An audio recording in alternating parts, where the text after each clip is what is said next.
Hello, അപ്പോൾ എല്ലാവർക്കും എൻ്റെ പുതിയൊരു വീഡിയോയിലോട്ട് സ്വാഗതം. അപ്പോൾ ഞാൻ ഇന്നിവിടെ ഡിസ്കസ് ചെയ്യുന്നത് 2021 QT ക്വസ്റ്റ്യൻ പേപ്പറിൽ പാർട്ട് എ ക്വസ്റ്റ്യൻ ആണ്. അതായത് 1 മാർക്കിൻ്റെ 8 ക്വസ്റ്റ്യൻ ഉണ്ട്. ഇതിൽ 6 എണ്ണമാണ് അറ്റൻഡ് ചെയ്യേണ്ടത്. അപ്പോൾ ഈ ഒരു ക്വസ്റ്റ്യൻസാണ് നമ്മൾ ഡിസ്കസ് ചെയ്യാൻ വേണ്ടി പോകുന്നത്. തിയറി ക്വസ്റ്റ്യൻസ് ആണ് കൂടുതലായിട്ട് വരുന്നത്. അപ്പോൾ നമുക്ക് ക്വസ്റ്റ്യൻസിലോട്ട് പോകാം. First question, define hypothesis. Hypothesis എന്ന് പറഞ്ഞാൽ ഒരു ടെൻറ്റേറ്റീവ് അസംഷനെയാണ് നമ്മൾ ഹൈപ്പോത്തിസിസ് എന്ന് പറയാം. Tentative assumption that is made based on some evidence. It is an assumption, an idea that is proposed for the sake of argument so that it can be tested to see if it might be true. അതായത് നമ്മൾ ഒരു study നടത്തുന്ന സമയത്ത് ഒരു tentative ആയിട്ടുള്ള ഒരു അസംഷനാണ്, ഒരു ഊഹം നമ്മൾ സെറ്റ് ചെയ്ത് വെക്കുന്നതാണ് ഹൈപ്പോത്തിസിസ് എന്ന് പറയുന്നത്.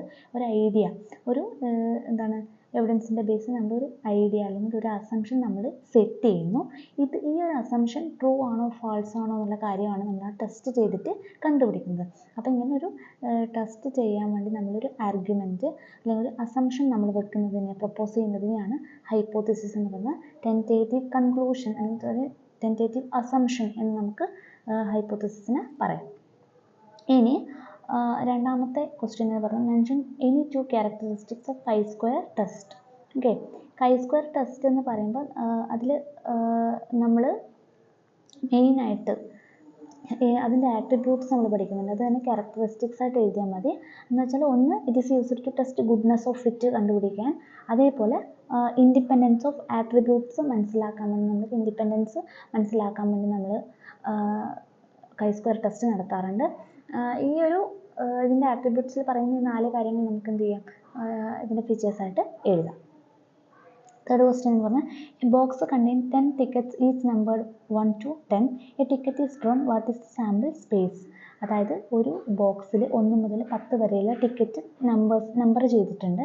അതിൽ നിന്ന് ഒരു ടിക്കറ്റ് എടുക്കുകയാണെങ്കിൽ what is the sample space. Sample space എന്ന് പറഞ്ഞാൽ മൊത്തം, അതായത് നമ്മൾ അതിലൊരു ടിക്കറ്റ് എടുക്കുകയാണെങ്കിൽ അതിൽ വരാവുന്ന എല്ലാ സാമ്പിളും, എല്ലാ സാമ്പിളിൻ്റെയും മൊത്തത്തിൽ ടോട്ടാലിറ്റിനെയാണ് നമ്മൾ സാമ്പിൾ സ്പേസ് എന്ന് പറയുക. അതിൽ വരാൻ ചാൻസ് ഉള്ള എല്ലാ എലമെൻറ്റിൻ്റെയും ടോട്ടാലിറ്റിനെയാണ് നമ്മൾ എന്ത് പറയുക, സാമ്പിൾ സ്പേസ് എന്ന് പറയാം.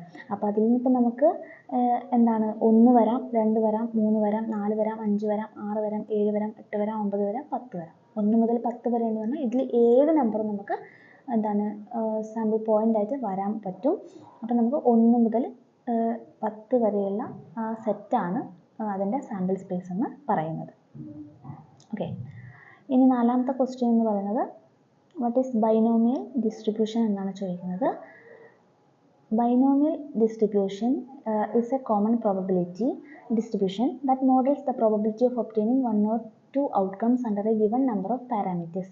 There is only 2 outcomes, success or failure. അതായത് ബൈനോമിയൽ ഡിസ്ട്രിബ്യൂഷൻ എന്ന് പറയുന്നത് രണ്ട് ഔട്ട്കം മാത്രമുള്ള കേസിലാണ് നമ്മൾ സാധാരണ ബൈനോമിയൽ ഡിസ്ട്രിബ്യൂഷൻ യൂസ് ചെയ്യുന്നത്. അതായത് സക്സസും ഫെയിലിയറും ഒക്കെ ഉള്ള കേസിൽ മാത്രമാണ് നമ്മൾ ബൈനോമിയൽ ഡിസ്ട്രിബ്യൂഷൻ നമ്മൾ കൂടുതലായിട്ട് യൂസ് ചെയ്യുന്നത്. ഓക്കെ, ഇപ്പോൾ കോയിൻ ടോസ് ചെയ്യുന്ന കേസ് നമുക്ക് ഒന്നുകിൽ ഹെഡ് കിട്ടാം അല്ലെങ്കിൽ ടെയിൽ കിട്ടാം. അപ്പോൾ അങ്ങനെയുള്ള കേസിൽ നമ്മൾ ബൈനോമിയൽ ഡിസ്ട്രിബ്യൂഷനാണ് യൂസ് ചെയ്യുന്നത്. അതായത് 2 ഔട്ട്കം ഉള്ള കേസിൽ നമ്മൾ ബൈനോമിയൽ ഡിസ്ട്രിബ്യൂഷൻ യൂസ് ചെയ്യുന്നു. ഇനി, A can kill a bird once in 3 shots. On this assumption, he fires 3 shots and the probability that the bird is not killed.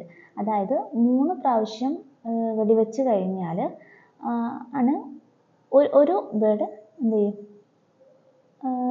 ഒരു ബേർഡിനെ കൊല്ലാൻ പറ്റും. അപ്പോൾ അങ്ങനെ 3 പ്രാവശ്യം വെടിവെക്കുകയാണ്. അപ്പോൾ ഈ ബേർഡ് ചാവാതിരിക്കാനുള്ള ചാൻസ് ആണ് ചോദിക്കുന്നത്. അപ്പോൾ ഇവിടെ വരിക എന്താണെന്ന് വെച്ചാൽ പി ഓഫ് ബേർഡ് കിൽഡ്, അതായത് പക്ഷിയെ കൊല്ലാൻ ഉള്ള ചാൻസ് എന്ന് പറഞ്ഞാൽ 1/3 ആണെന്ന് പറഞ്ഞു. ടോട്ടൽ പ്രോബിലിറ്റി എന്ന് പറയുന്നത് എപ്പോഴും 1 ആയിരിക്കും എന്ന് നമുക്കറിയാം ഇവിടെ. അപ്പോൾ ടോട്ടൽ പ്രോബിലിറ്റി എന്ന് പറയുന്നത് 3/3. ഞാൻ ഓൾറെഡി ഒരു വീഡിയോയിൽ പറഞ്ഞിട്ട് എങ്ങനെയാണ് 3/3 വരുന്നത്. ഓക്കെ, മൊത്തം 3 ചാൻസ് ആണല്ലോ. അപ്പോൾ 3/3 എന്ന് പറഞ്ഞാൽ 1. ടോട്ടൽ പ്രോബിലിറ്റി എപ്പോഴും 1 ആയിരിക്കും എന്നുള്ള കാര്യം ഓർക്കുക. അപ്പോൾ ഈ 1 വരാനുള്ളതിനാണ്, അതായത് മുകളിൽ 3 എന്ന് പറയുന്നുണ്ട്. അപ്പോൾ 3/3 ആണ്. 3നെ 3 കൊണ്ട് ഹരിച്ചാലാണ് 1 കിട്ടുക. ഓക്കെ, അപ്പോൾ 1 ആണ് ടോട്ടൽ പ്രോബിലിറ്റി വരിക. ഇനി ഇവിടെ 1/4 ആണ് പറഞ്ഞിട്ടില്ലെങ്കിൽ ഇവിടെ ടോട്ടൽ പ്രോബിലിറ്റി എന്ന് പറഞ്ഞാൽ 4/4 വരും. ഓക്കെ, 5 ടൈംസ് ആണ് പറഞ്ഞെങ്കിൽ 5/5 ആണ് 1 വരിക. ആ ഒരു കാര്യം ഓർത്ത് വെക്കുക. അപ്പോൾ ടോട്ടൽ പ്രോബിലിറ്റിയായ 1ൽ നിന്ന് എന്ത് ചെയ്യുക, 1/3, അതായത് ആ പക്ഷിയെ കൊല്ലാനുള്ള ചാൻസ് 1/3 ആണ്. അത് കുറച്ച് കഴിഞ്ഞാൽ നമുക്ക് കിട്ടുന്നതാണ് 2/3. അതായത് പക്ഷിയെ കൊല്ലാതിരിക്കാനുള്ള ചാൻസ് എന്ന് പറയുന്നത് 2/3 ആണ്. Okay, next define NPR. NPR എന്ന് പറഞ്ഞാൽ നമുക്കറിയാം പെർമുട്ടേഷൻ ആണ് NPR എന്ന് ഉദ്ദേശിക്കുന്നത്. NPR formula is used to find the number of ways in which are different things can be arranged out of n different things. അതായത് n നമ്പേഴ്സ് ഉള്ള ഒരു ഇതിൽ നിന്ന് r നമ്പേഴ്സിനെ നമ്മൾ എടുത്ത് അതിനെ അറേഞ്ച് ചെയ്യുന്ന, അല്ലെങ്കിൽ എത്ര രീതിയിൽ നമുക്കതിനെ അറേഞ്ച് ചെയ്യുക എന്നുള്ളതാണ് പെർമുട്ടേഷൻ എന്ന് പറയുന്നത്. ഇപ്പോൾ ഫോർ എക്സാമ്പിൾ 10 ലെറ്റേഴ്സ് ഉണ്ട്, അതിൽ നിന്ന് 6 എണ്ണം എടുക്കുക. ഈ 6 എണ്ണത്തിന് എത്ര രീതിയിൽ നമുക്ക് അറേഞ്ച് ചെയ്യാം, ഈ ഒരു അറേഞ്ച്മെൻ്റ് എന്നുള്ളതാണ് പെർമുട്ടേഷൻ പറയുന്നത്. ഫോർ എക്സാമ്പിൾ പറയുകയാണെങ്കിൽ ഇപ്പോൾ ആപ്പിൾ എന്നുള്ളൊരു എന്ത് ചെയ്യുക വേർഡ് നമ്മൾ എടുക്കുകയാണ്. 5 ലെറ്റേഴ്സ് ഉള്ള വേർഡാണ് ആപ്പിൾ. ഓക്കെ, ഇതിൽ നിന്ന് 3 ലെറ്റേഴ്സ് ഉപയോഗിച്ചിട്ട് നമുക്ക് എത്ര രീതിയിൽ ഇതിനെ അറേഞ്ച് ചെയ്യാം. ഓക്കെ, ഇങ്ങനെ അറേഞ്ച് ചെയ്യുന്നതിന് നമ്മൾ യൂസ് ചെയ്യുന്ന മെത്തേഡാണ് പെർമുട്ടേഷൻ എന്ന് പറയുന്നത്. NPR is equal to n factorial divided by n minus r factorial. ഇപ്പോൾ ഇവിടെ ആപ്പിളിൻ്റെ കേസ് എടുത്താൽ n എന്ന് പറയുന്നത് 5 ആയിരിക്കും. 5 എന്താണ് ലെറ്ററിൽ നിന്ന് 3 ലെറ്ററാണ് നമ്മൾ എടുക്കുന്നത്. അപ്പോൾ r എന്ന് പറയുന്നത് ഈ 3 ആയിരിക്കും. ഓക്കെ, അപ്പോൾ NPR is equal to n factorial divided by n minus r factorial. ഈ പെർമുട്ടേഷൻ്റെ കോമ്പിനേഷൻ്റെ ഒക്കെ വീഡിയോ ഓൾറെഡി എൻ്റെ ചാനലിൽ അവൈലബിൾ ആണ്, നിങ്ങൾക്ക് പോയി നോക്കിയാൽ മനസ്സിലാവും. ഓക്കെ, നെക്സ്റ്റ് ക്വസ്റ്റ്യൻ എന്ന് പറയുന്നത് what is perfect correlation. Perfect correlation എന്ന് പറയുമ്പോൾ പെർഫെക്റ്റ് പോസിറ്റീവ് കോറിലേഷൻ ആവാം, പെർഫെക്റ്റ് നെഗറ്റീവ് കോറിലേഷൻ ആവാം. A correlation coefficient of 1 means that 2 variables have perfectly positive correlation. അതായത് ഒരു കോറിലേഷൻ കോഎഫിഷ്യന്റ് കറക്റ്റ് 1 ആണ് നമുക്ക് ആൻസർ കിട്ടുന്നതെങ്കിൽ അതാണ് എന്താണ് പെർഫെക്റ്റ് കോറിലേഷൻ എന്ന് പറയുന്നത്. ഓക്കെ, അപ്പോൾ 1 ആണ് ആൻസർ എങ്കിൽ നമുക്ക് എന്താണ് പെർഫെക്റ്റ് പോസിറ്റീവ് കോറിലേഷൻ എന്ന് പറയാം. ഇനി -1 ആണ് നമുക്ക് പെർഫെക്റ്റ് നെഗറ്റീവ് കോറിലേഷൻ ആണെന്ന് നമുക്ക് പറയാൻ പറ്റും. ഇവിടെ പെർഫെക്റ്റ് കോറിലേഷൻ എന്ന് പറയുന്നത് പെർഫെക്റ്റ് കോറിലേഷൻ ആണ് ചോദിച്ചാൽ പെർഫെക്റ്റ് കോറിലേഷൻ എന്ന് പറയുമ്പോൾ പോസിറ്റീവ് ആവാം നെഗറ്റീവ് ആവാം. അപ്പോൾ ഇവിടെ പെർഫെക്റ്റ് കോറിലേഷൻ എന്ന് പറയുമ്പോൾ ഒരു വേരിയബിളിൽ ഒരു ചേഞ്ച് ഉണ്ടാകുമ്പോൾ അതേ പ്രപ്പോർഷൻ അതേ അളവിൽ മറ്റൊരു വേരിയബിളിലും ചേഞ്ച് ഉണ്ടാവുന്നുണ്ടെങ്കിൽ അതിനെയാണ് പെർഫെക്റ്റ് കോറിലേഷൻ എന്ന് പറയുന്നത്. ഇപ്പോൾ ഒരു വേരിയബിൾ കൂടി അതേ പ്രപ്പോർഷനിൽ മറ്റേ വേരിയബിൾ കൂടുകയോ അല്ലെങ്കിൽ അതേ പ്രപ്പോർഷനിൽ മറ്റേ വേരിയബിൾ കുറയുകയോ ചെയ്താൽ അതിനെ പെർഫെക്റ്റ് കോറിലേഷൻ എന്ന് പറയാം.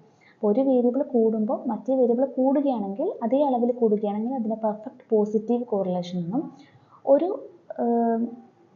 വേരിയബിൾ കൂടുമ്പോൾ അതേ അളവിൽ മറ്റേ വേരിയബിൾ ഡിക്രീസ് ചെയ്യണം കുറയുകയാണെങ്കിൽ അതിനെ പെർഫെക്റ്റ് നെഗറ്റീവ് കോറിലേഷൻ എന്ന് നമ്മൾ പറയും. ഓക്കെ, അപ്പോൾ പെർഫെക്റ്റ് കോറിലേഷൻ എന്ന് പറയുന്നത് ഒരു വേരിയബിളിൽ ഉണ്ടാകുന്ന ചേഞ്ച് അതേ പ്രപ്പോർഷനിൽ മറ്റൊരു വേരിയബിളിലും ചേഞ്ച് ഉണ്ടാക്കുന്നുണ്ടെങ്കിൽ അതിനെയാണ് പെർഫെക്റ്റ് കോറിലേഷൻ എന്ന് പറയുന്നത്. Okay, next last question what is theorem of inverse probability. Inverse probability നമ്മൾ സാധാരണ യൂസ് ചെയ്യുന്നത് എന്താണ് ബേസ് തിയറത്തിലാണ്. Inverse probability is calculated through Bayes theorem ആണ്. ബേസ് തിയറം വഴിയാണ് നമ്മളിത് കണ്ടുപിടിക്കുന്നത്. Bayes theorem describes the probability of occurrence of an event related to any condition.